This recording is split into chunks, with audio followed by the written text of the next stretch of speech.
Saya rasa saya udah nggak sanggup lagi sama Lia, Pak. Karena kesalahan terbesar dia yang udah bikin saya emosi dan marah. Maksudnya? Ada apa ini, Pak? Ini kenapa? Coba kamu ngomong.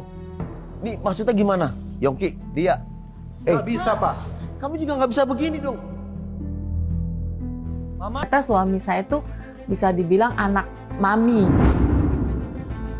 Jadi ketika tidak dilayani sebagaimana mestinya, saya bisa marah gitu ya. Ya membuat saya ya akhirnya saya nggak lagi makan di rumah. Saya cari makan di luar gitu ya. Hal-hal kecil sih sebenarnya kalau menurut saya ya. Karena saya kan kalau marah, saya itu suara tinggi, do-nya tuh do tinggi. Terus kata-katanya tuh kata-kata yang ya banyak kutuk lah ya yang keluar ya. Nah, jadi suami saya kepancing. Nah itu suka sering berantem karena itu gitu. Saya mulai mikir gitu loh. Ada apa ya di dalam pernikahan saya gitu. Jenuh banget ya.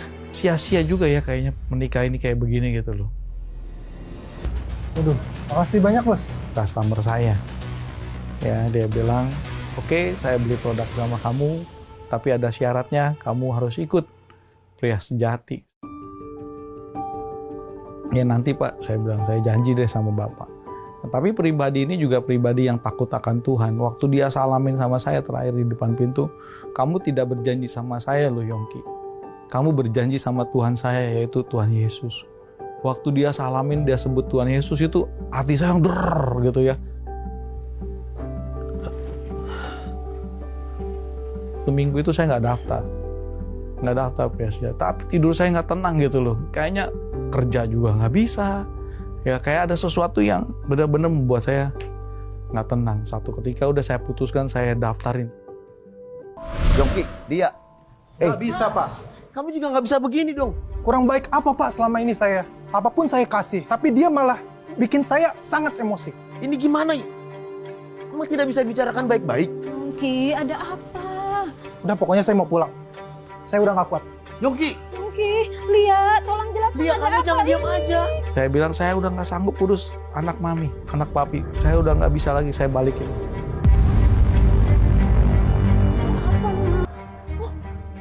Udah dengan pergi nganterin dengan marah, pulang saya ke rumah ngerenung. Tiba-tiba yaitu pengajaran yang dibagikan di dalam Pria Sejati itu mengingatkan, Demikian juga kamu, hai suami-suami, hiduplah bijaksana dengan istrimu, sebagai kaum yang lebih lemah.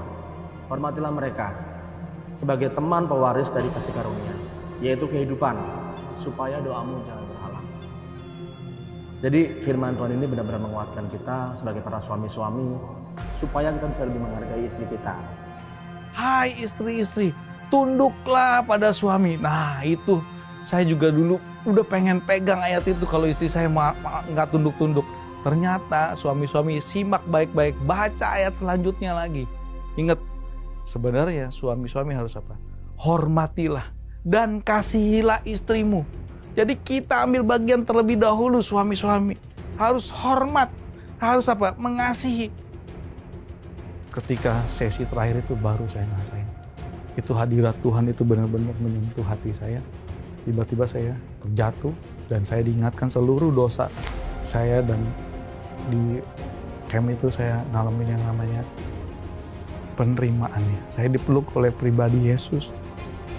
Disitulah saya mengenal ada satu pribadi yang menerima saya apa adanya saya. Ketika hidup saya diterima oleh Yesus, saya merasakan damai sejahtera. Disitulah saya mengerti, ini yang saya cari selama ini. Karena ketika saya tidak ada uang, saya konflik. Ketika saya ada uang, saya juga konflik. Ternyata Yesus mengingatkan bahwa saya harus undang dia di dalam pernikahan saya, di dalam kehidupan saya, di dalam pekerjaan saya. Disitulah saya baru menerima yang namanya damai sejahtera. Di situ saya sukacita sekali.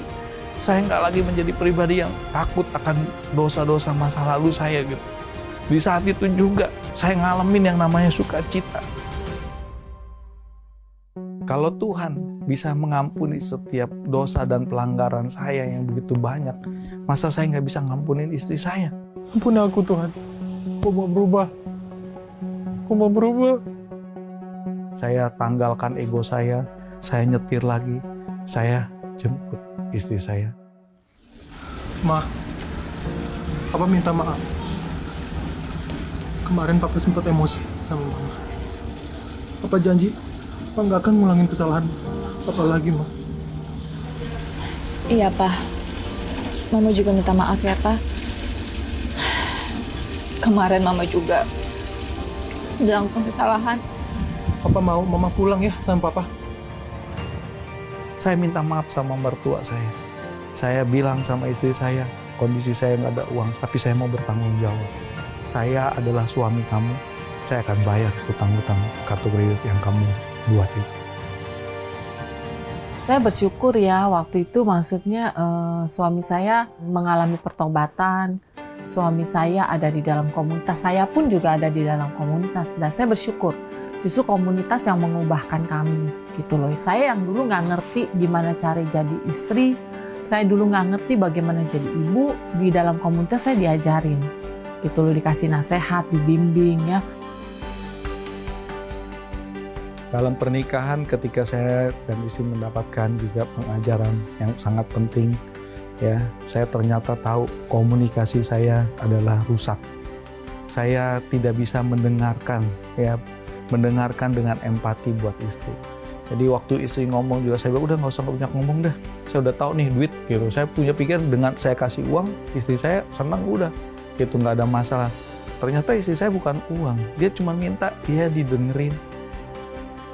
Prinsip golden rule adalah kalau kita mau lakukan sesuatu ya untuk kita minta orang itu lakukan sesuatu sama kita, dia nggak akan lakukan kalau kita belum lakukan sesuatu untuk orang itu.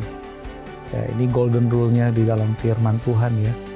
Itu saya hidupi bersama istri saya bilang udah saya mau deh melayani kamu dulu.